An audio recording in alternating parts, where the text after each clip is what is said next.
Welcome to Aylsham High School English Department.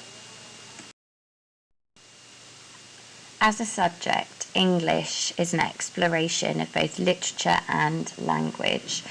We offer students exploration into human insights and ideas, into different cultures, into different concepts.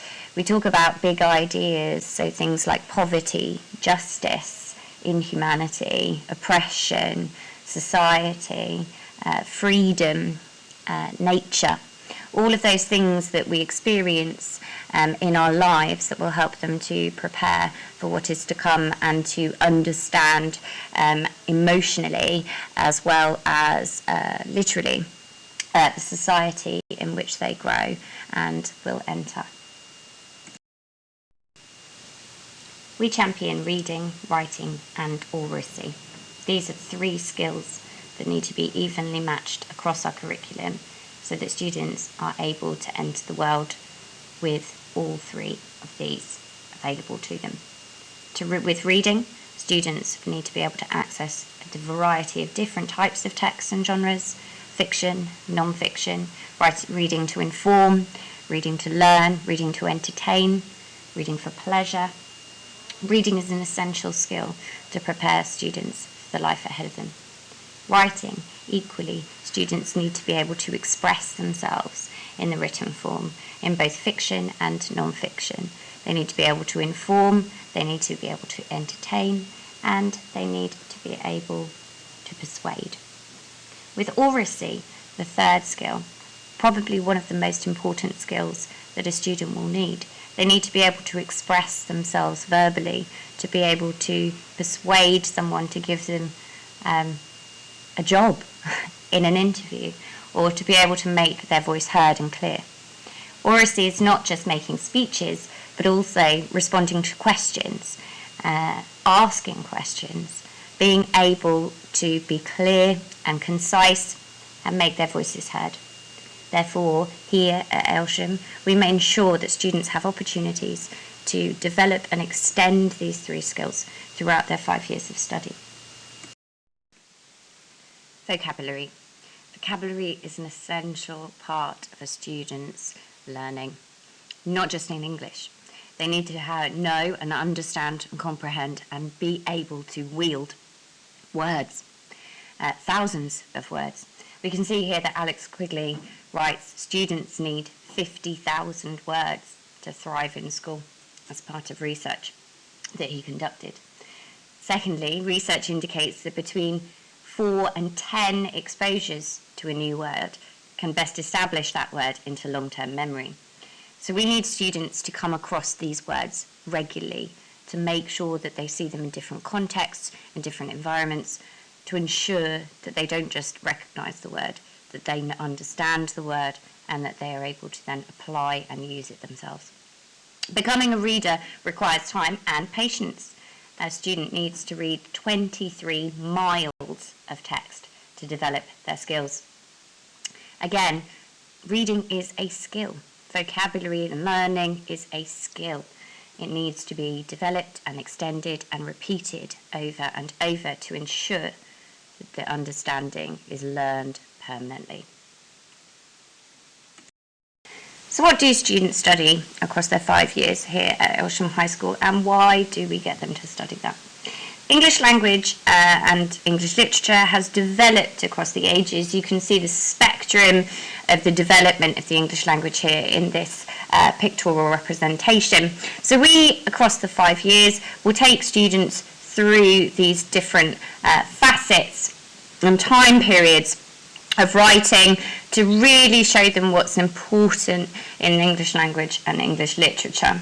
So we dip into rhetoric, so persuasive writing and speeches that have been famous across time, and we teach them how to then persuade and write their own speeches using those elements that were given to us by Aristotle himself.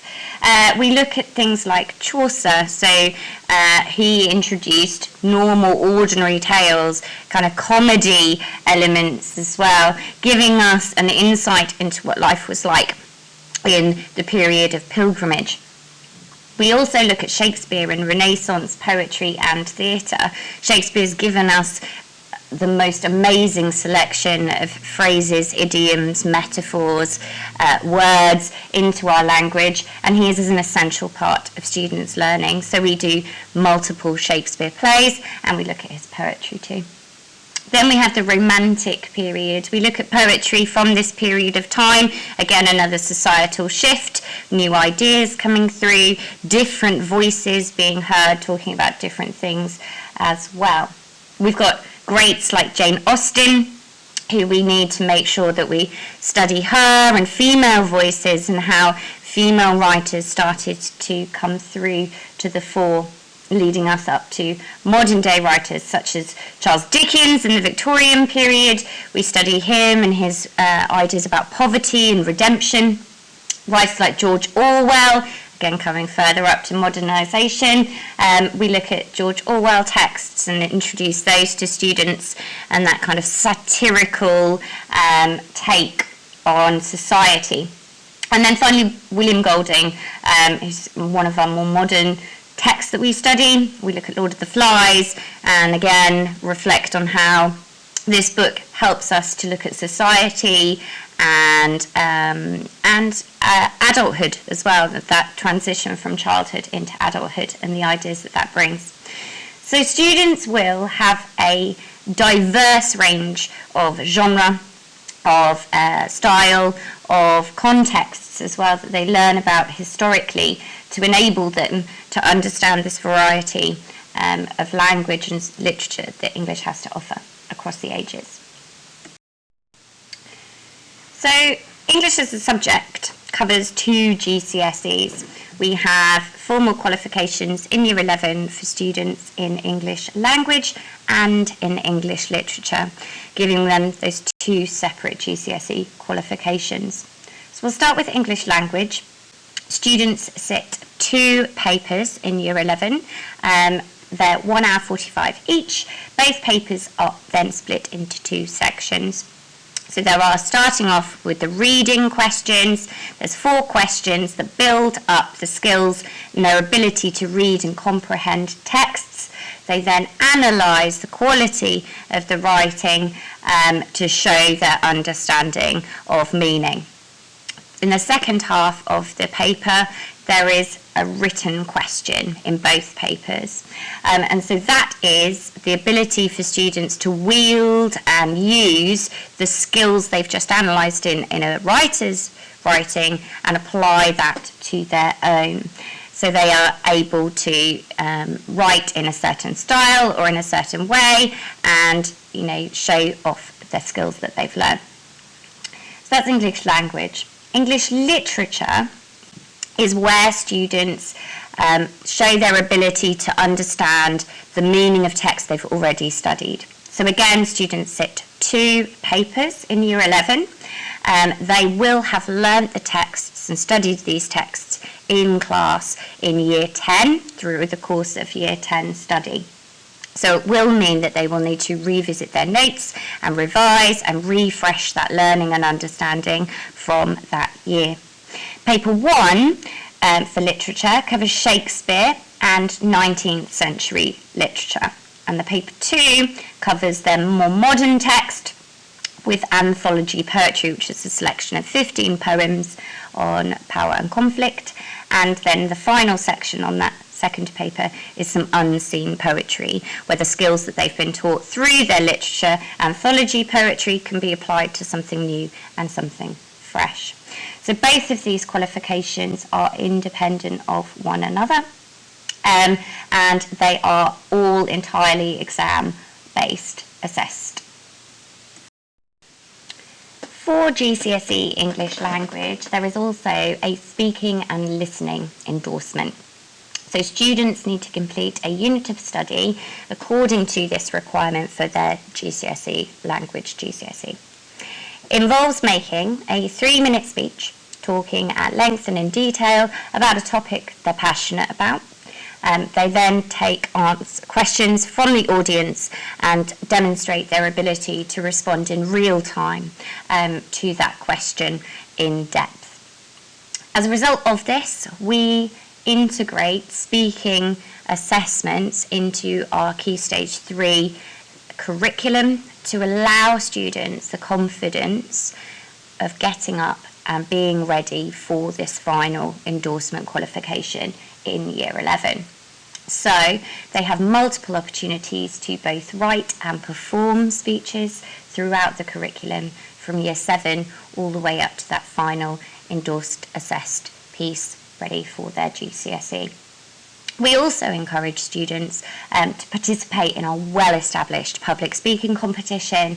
This is sponsored and judged independently by Aylsham Rotary Club. Students perform in heats and then are selected for the final, which is always a well-turned-out event. I have to say, the amount of times I've been emotionally moved by the passionate responses from students in that competition. It's a very hotly contested event and makes me incredibly proud of their performances. So, in Year 7, our text that we study offer students a variety of different means to communicate what they've learned, to reflect on other pieces of work that writers have written, and also to create their own narratives and creative writing. In Year 7, we study these 3 units to build on their skills of writing, reading, and oracy. So we start with our timeline unit, which gives students an insight into different writers across history who have influenced English language and what we study and why we study it, and how the human experience, although across a period of hundreds of years, is actually very similar to what we experience as humans today. So we look at writers like Chaucer and Shakespeare and Dickens and William Blake and other poets of our ages, but we use those to mirror human experience today. So we add in other more modern writers, whether that be Taylor Swift or whether that be the Brontes, introduction of the female experience, but looking at how those ideas are mapped across time by looking at the original authors and reflecting on what we learn as a modern reader and writer today. After we've established then the kind of history of the English language and how that's developed, we look at a novel. We're exceptionally excited to start reading S.F. Said's Tiger, which explores the ideas of kind of multiculturalism, historical notions of slavery and oppression, and how we can free ourselves and our minds up to exploring creativity and hope and wonder and freedom. It's an excellent novel. We have had talks with the author already about presenting this new novel to a secondary audience with a view to us hopefully allowing students to think creatively and about the world we live in today and reflect back on what we've learned from kind of more Dickensian traditional perspectives. After we study Tiger, we then look at a classic text, which is The Hound of the Baskervilles by Sir Arthur Conan Doyle, which is a Sherlock Holmes novel with elements of kind of gothic and mystery and intrigue, juxtaposed with the kind of storyline that keeps them hooked and engaged. We look at local legends like that of Black Shuck and how they influence stories and how they directly influence this particular story following Sir Arthur Conan Doyle's trip to Cromer, where he heard the local legend and integrated that into this famous Sherlock Holmes novel. As a result of their study of this text, students will start to create their own piece of writing where they will add in supernatural elements to create their own detective story, and they will be judged as a competition, so each class will receive a prize for the best judged story. We're hoping that these units will kind of inspire our Year 7 students to be creative, to analyse other writers' writing and then integrate those into their own texts. In Year 8, we start to introduce texts and study that becomes a little bit deeper, building on the skills that we've already introduced in Year 7 with their kind of initial emergence into English language and literature. We start to integrate higher conceptual ideas in Year 8 to really intensify that study and prepare them to move on into Year 9. So we start off the year with a Shakespearean play, Much Ado About Nothing, one of the best comedies that Shakespeare wrote, with some of the strongest characters that he has ever written. Much Ado About Nothing is a comedy, so we introduce the concept of Shakespearean comedy and the elements that are essential to that genre of play. We use as well the film version alongside the text to show and present to students that this is a play. It's not a book or a novel. It's something that needs to be performed and seen and witnessed, and that it's enjoyable as such. So we read the text. Students have the opportunity to read Shakespeare aloud, but also to visualise and understand these characters and these big, deeper relationships and struggles that these characters go through. The next text that we look at in Year 8 is a book called The Giver by Lois Lowry. Now, The Giver is a dystopian novel, so it introduces kind of restriction and oppression and the ideas of identity and how a character can kind of overcome their situation and push through this kind of destructive force. So again, we're introducing kind of bigger ideas of oppression, of poverty and justice, freedom, humanity, relationships. It's a really great book. Students love to read it and get invested in the characters and what happens, and they particularly enjoy the ending, which I won't spoil.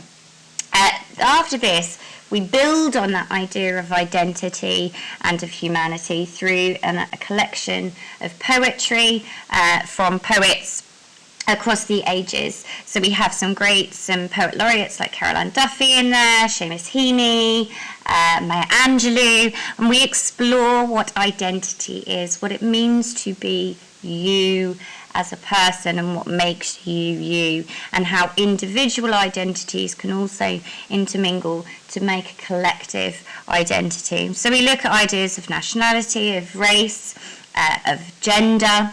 We look at unreliable narrators as well here, people that we should or shouldn't trust.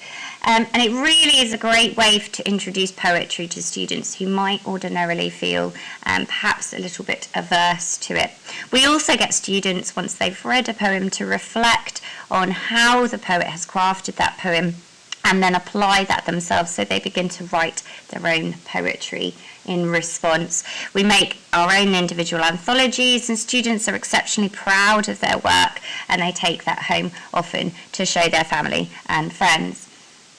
This leaves us with our last unit of work in Year 8, which is a famous text of Mice and Men, an American text by John Steinbeck. This introduces some really kind of hard-hitting issues in this text to round off the end of Year 8. We look at ideas around race, on racism, mistreatment of women, misogyny, about friendship and discrimination and unity, and the relationship between Lenny and George, and how that gives us ideas about hope and freedom and desire, but also about injustice and suffering and grief. It's a really great book. Steinbeck's use of description is amazing. It is a challenging text, so we ask students to reflect on the challenges, on the benefits of reading and experiencing the text, but also on the parts that they found tricky. And students would present this finding in a speech to the class at the end of this unit of study. In Year 9, we start the year off with rhetoric, so the art of persuasion and manipulation. We use the text Animal Farm by George Orwell to show students how manipulative society can be, and individuals and groups of people. It's a classic text, it's an allegorical text, so that's building on the skills of learnt from allegory in Year 7. And it also allows students to really be precise about the word usage of some of the characters in their speeches and how they are persuading and manipulating some of the other animals on the farm. It's this precision of use of rhetorical language that we really hone in on in this unit of work, allowing students to see the skills that have been used by Orwell's writing and manipulation by the pigs of the other animals, but then to wield and use those skills themselves in their own rhetorical and persuasive writing. So building on their speech that they did at the end of Year 8, they then also write a speech in this unit of work as well, using those rhetorical devices to persuade their audience through the reading of that text. After that unit of work, we move on to a really kind of poignant unit of work. We look at war poetry, specifically from World War I. We look at Wilfred Owen, who is one of the most famous war poets in English history. He wrote some really quite brutal, gruesome and truthful poetry from that period of time, showing the kind of pain and suffering, both physically and mentally, of soldiers in that period of time. We then look at some different styles of poetry through Jessie Pope's poetry, which was obviously part of the propagandist movement to encourage soldiers to sign up, and then Rupert Brooke's The Soldier as well. So it really gives students an insight into not just the historical period of time, but also the movement and the kind of juxtapositioning of society, whereby part of society saw war as a kind of propagandist, patriotic duty, and other people, such as the soldiers themselves, saw the truth and the brutality behind that experience. These skills will really help students to access the poetry in Year 11 in their GCSE literature study from their anthology poetry. And it's giving them the skills to decode poetry, to see the deeper meaning, and explore the metaphorical language and rhetorical language in those poems too. After war poetry, we move on to another dark and disturbing text, which is Shakespeare's play Macbeth. One of the most famous of his tragedies. We introduce then the genre of tragedy and the elements that genre needs to sustain. It's a great play full of darkness, full of sinister, manipulative behaviour, and it really helps students to unpick some of the characters and some of the plot devices that Shakespeare uses to demonstrate the downfall of humanity, and it looks at elements of superstition as well, and how that impacts nature and the surroundings and the Scottish people. It's a great play. We love it. Students read parts aloud. They have experiences of performance as well. We show them we show them film versions and things to intensify their understanding of this text. After we look at Macbeth, we then move on to finish the year with a selection of short stories. Short stories are great to help students understand plotting because they are more compact. You can see that building of tension and the final release at the end. We decided to look at the Gothic genre because it's a really great, meaty genre for students to get their teeth into, and it feeds really nicely into the 19th century fiction that they study in Year 10, ready for their GCSE in literature. in Year 11 as well. So we look at some famous classics, things like H.G. Wells' The Red Rooms, extracts from Dracula, Telltale Heart, Monkey's Paw, Yellow Wallpaper, The Raven. All of these texts contain Gothic elements. So students learn what the tropes of Gothic fiction are, but they can also understand how tension is built and then removed and then rebuilt up to that climactic point. There's some really great meaty stories. Students also have opportunities, once again, to create and reflect using those tropes and those genres in their own creative writing and an analytical writing, to be able to explain how the writers have used these effects and the impact that they have on the reader.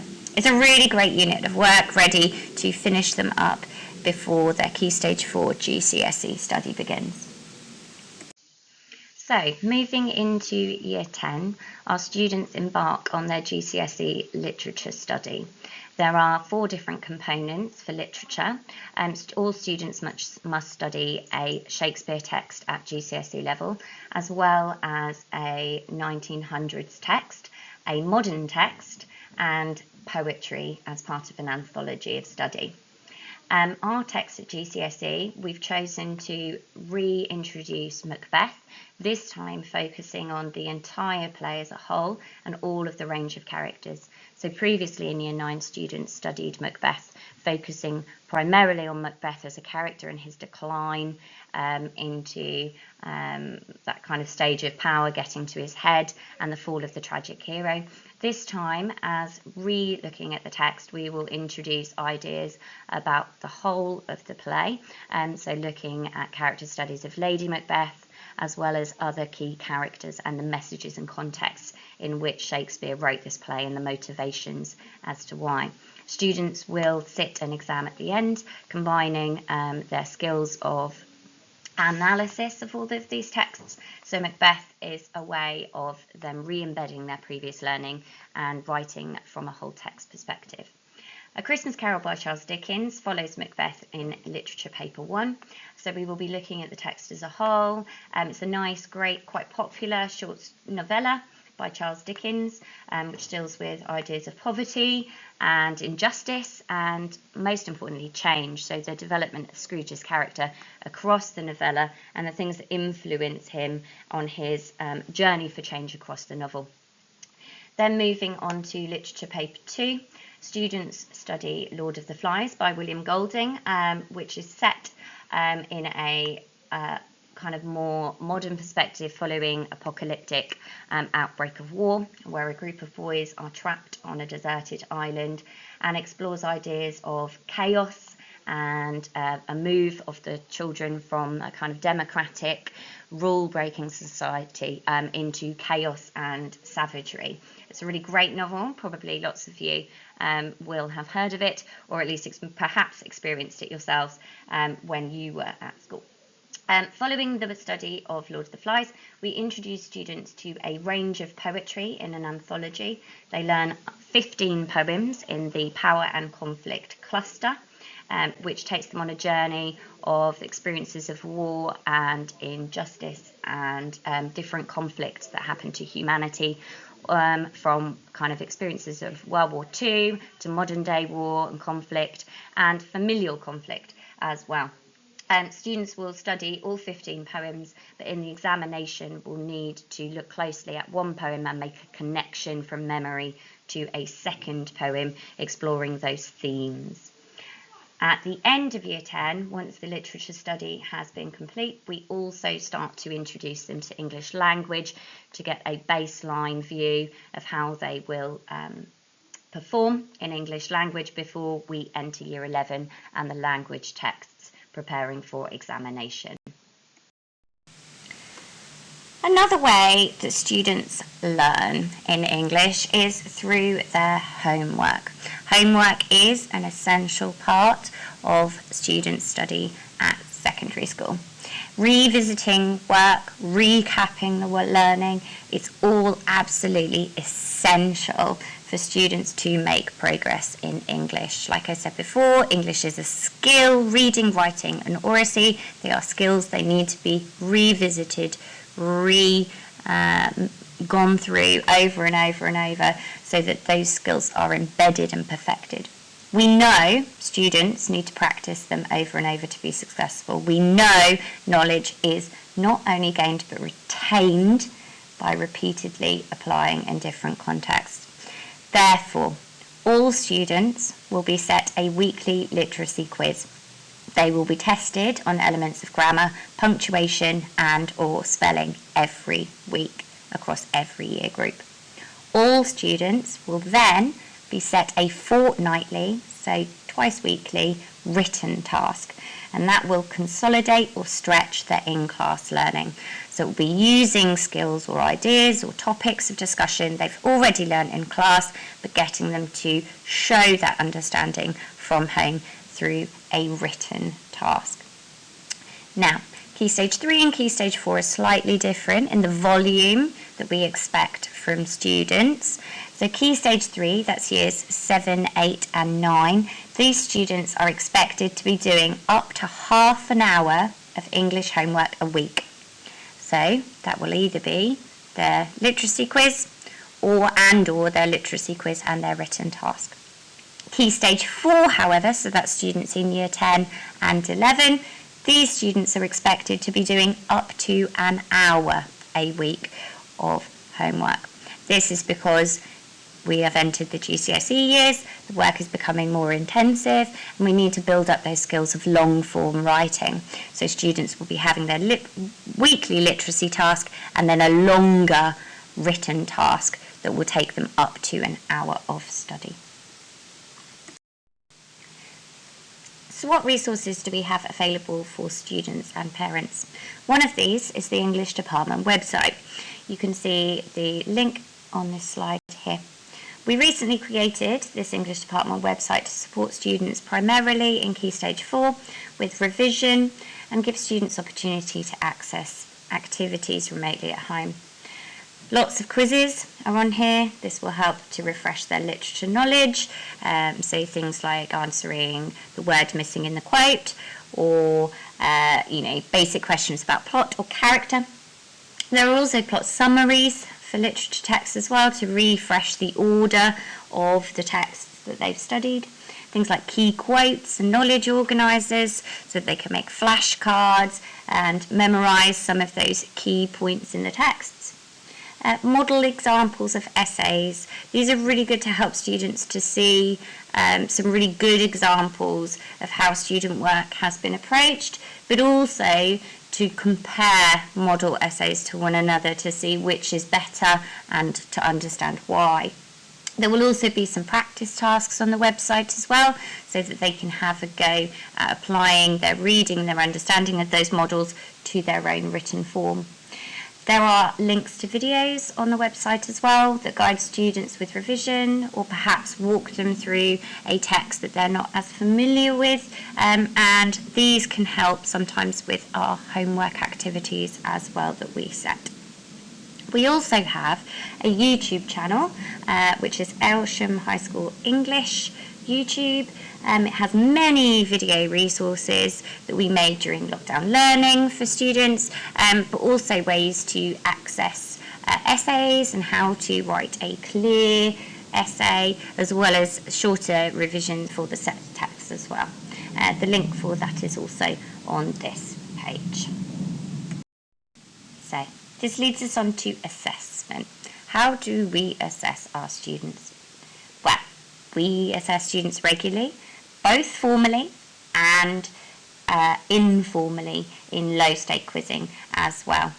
This way, we measure progress regularly, but we also can see how our classes and our individual students are getting on, and it allows us to then plan for misinterpretations and any gaps in their learning as we progress across their study. So students can expect recap quizzes at the start of each lesson, teacher questioning during the lesson, potentially using things as hands up or no hands up or mini whiteboard responses so that everybody answers each question. We also do written timed responses of writing. It might be a paragraph, it might be an essay, and they usually happen at the end of each unit of work and then are formally assessed. Homework as well assesses learning from the classroom, so we can see how understanding has been developed. We have literacy quizzes, which are assessed as part of homework as well each week, which helps us to see any gaps in literacy that we need to plug and fill. And then finally, the formal examinations at the end of each year. So at the end of each year of study, students will sit in the main hall and have their knowledge of the text that they've studied that year assessed in a formal way. This helps students to understand the experience of being in the hall and sitting a final examination, helping them to be less afraid of that GCSE qualification examination at the end of year 11 in both English language and English literature. So assessment is both formal and informal, and all of this allows students to understand themselves what they can achieve, where their gaps are, and how they can improve. That said, high school, and certainly English, is not all only about exams. We here are passionate about English, about our subjects, about our poetry, about our plays, about our writing.